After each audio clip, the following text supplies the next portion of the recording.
Bien, mesdames, messieurs, bonjour. Merci d'être présents et de participer à ce lancement du premier guide de randonnée de Haute-Garonne, édité par le comité départemental du tourisme et le conseil départemental.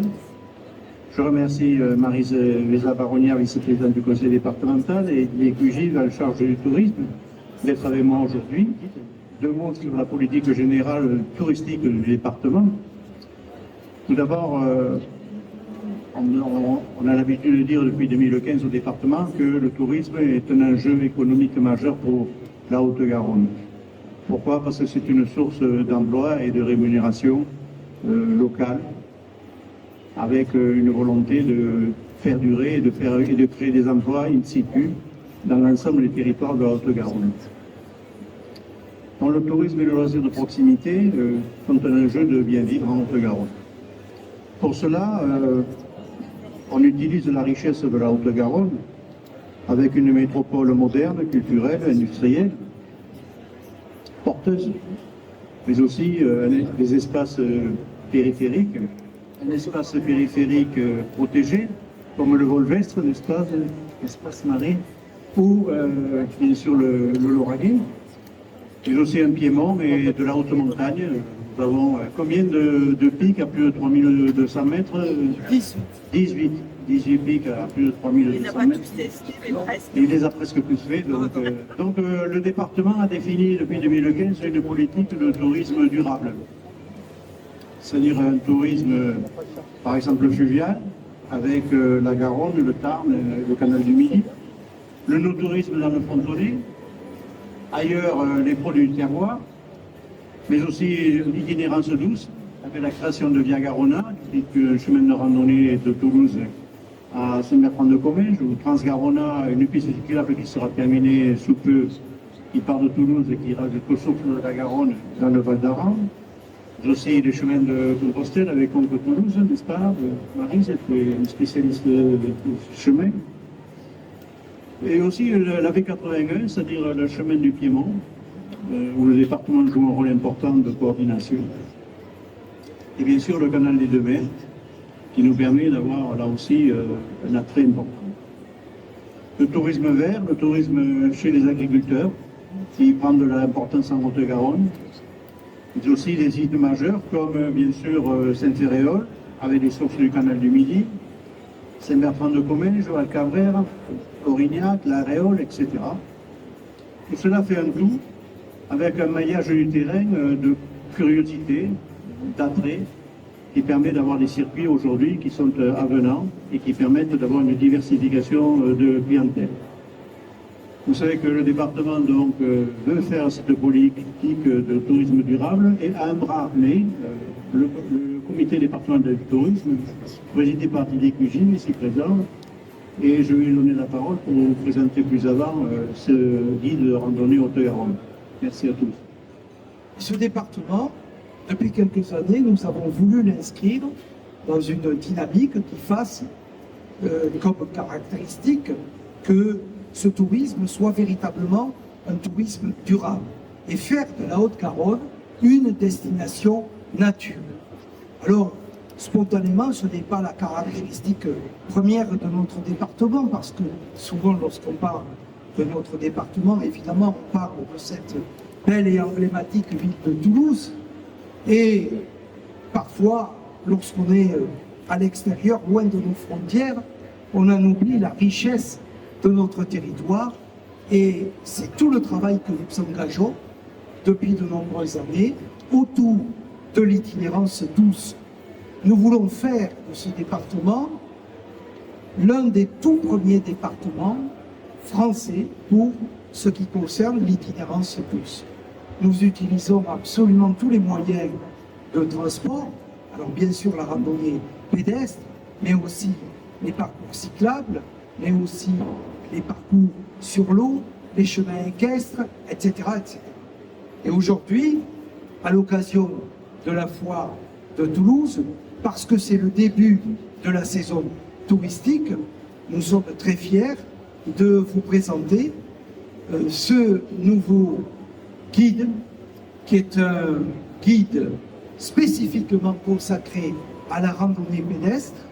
C'est le premier guide qui est publié par Haute-Garonne Tourisme sur le thème donc, de la randonnée pédestre. On va y découvrir 20 itinéraires répartis harmonieusement sur l'ensemble du territoire.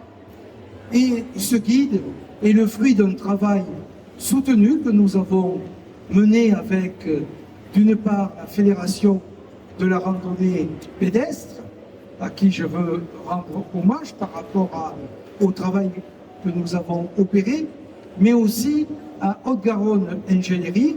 Je voudrais saluer sa directrice qui est ici présente et qui nous a permis d'élaborer ces fonds de cartes tels que vous avez pu les découvrir et que vous allez les découvrir à l'intérieur de ce guide. Ce guide, il faut le concevoir comme un apéritif. C'est un guide juste pour expliquer que derrière, il y a une multitude de chemins de randonnée qui vous permettront de découvrir la Haute-Garonne, avec des chemins très faciles, des chemins un petit peu plus difficiles et puis des chemins beaucoup plus engagés, comme le président le disait tout à l'heure, dans ces belles Pyrénées au sommet des fameux 3000 de notre département. Donc ce guide, il faut l'envisager comme étant un guide à destination des familles. Chaque territoire de la Haute-Garonne dispose d'un circuit que nous avons sélectionné et qui permettra à chacune et chacun de découvrir notre diversité. C'est important ce guide parce que c'est le premier, comme je le disais, parce qu'il présente donc l'ensemble de la diversité des paysages haut-garonnais.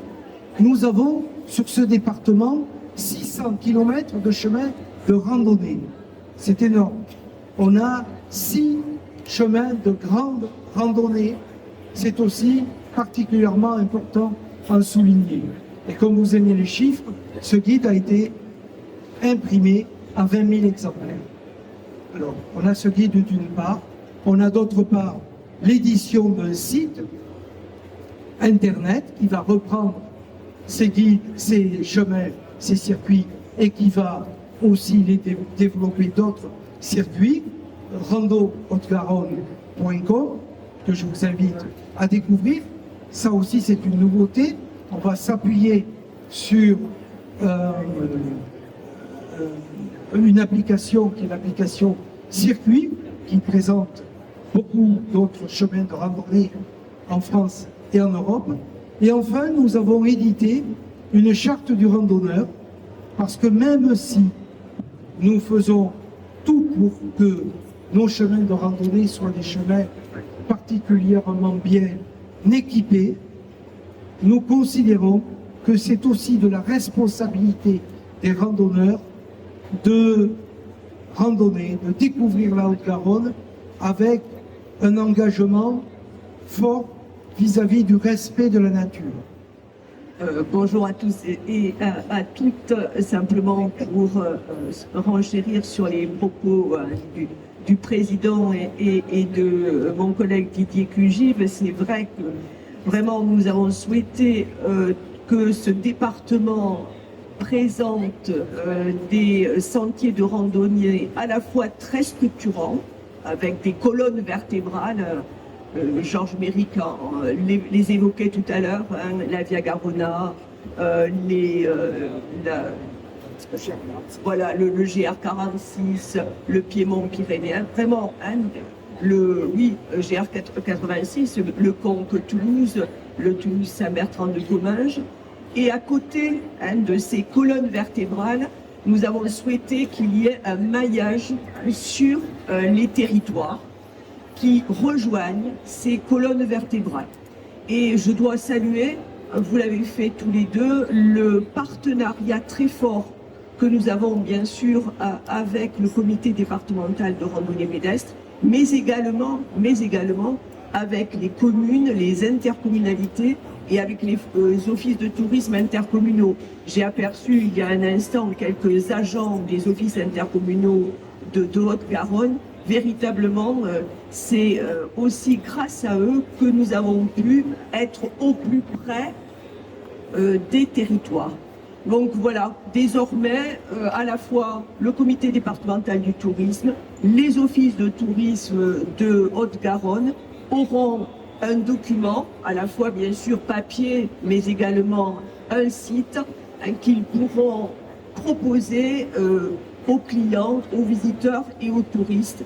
Et Didier le disait tout à l'heure, c'est évident que c'est un des exemples, un apéritif, dit-il, un des exemples de ce qu'on peut trouver sur les territoires de Haute-Garonne. Donc je vous invite tous à aller au CDT, à aller dans les offices de tourisme pour aller découvrir ces centaines de kilomètres arborés de qualité qu'offre le territoire haut-garonnais aux visiteurs et aux touristes. On est en train de travailler, on peut le dire, puisque on l'a lancé, le GR86. Aujourd'hui, ce GR existe, il n'est pas très bien stabilisé, il ne bénéficie pas de signalétique, mais c'est le grand chantier que le département va engager pour ce mandat et qui va être en fait un chemin de randonnée qui fera lui aussi Toulouse-Saint-Bertrand-de-Comminges, mais par la partie ouest du département. Sachant que on a la partie est avec Via Garona, on aura donc, et ça c'est très important à retenir, une véritable boucle sur le département de la Haute-Garonne.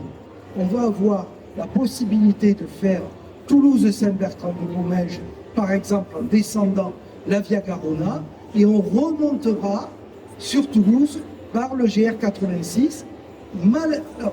C'est un véritable exploit qu'on va réaliser parce que notre département est tout en longueur, vous le connaissez bien, il n'est pas très large, mais malgré tout, on va réussir à faire une boucle dans ce département qui n'est pas très large. Et ainsi, on irriguera vraiment tout le territoire. Maryse parlait de colonne vertébrale, et c'est tout à fait ça. On aura deux colonnes vertébrales qui irrigueront le département. En coopération avec les communautés de communes. Donc on a travaillé avec la communauté de communes des Pyrénées Haut-Garonnaises pour ces chemins de la liberté.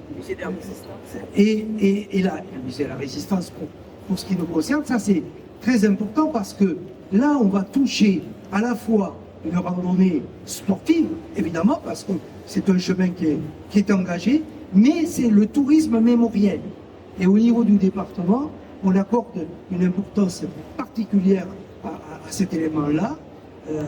Maryse évoque le musée de la résistance. Donc, le tourisme mémoriel, c'est toujours difficile de juxtaposer ces deux mots l'un à côté de l'autre, mais il est très important aujourd'hui de pouvoir randonner et de mettre ses pas dans ceux des résistants, dans ceux des pilotes anglais qui ont fui la Haute-Garonne pour aller rejoindre la résistance à travers l'Espagne et puis après l'Angleterre.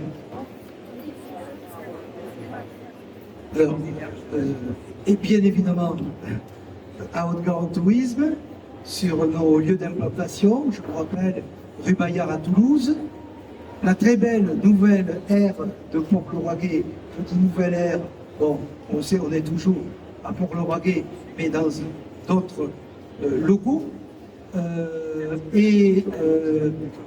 Les Olivetins à Saint-Bertrand-de-Comminges, au château de la Réole, ceci pour nos implantations.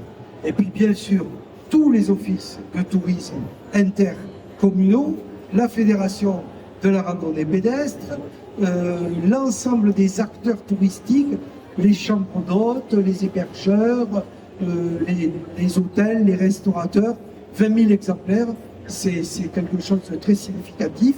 Et en tout cas, si on en juge par le succès de ce premier week-end, parce que, Monsieur le Président, on a quand même distribué ce premier week-end ces guides, eh bien, on a eu beaucoup de succès.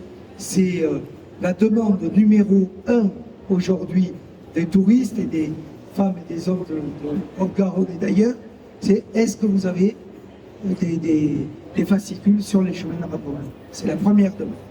Donc, voilà.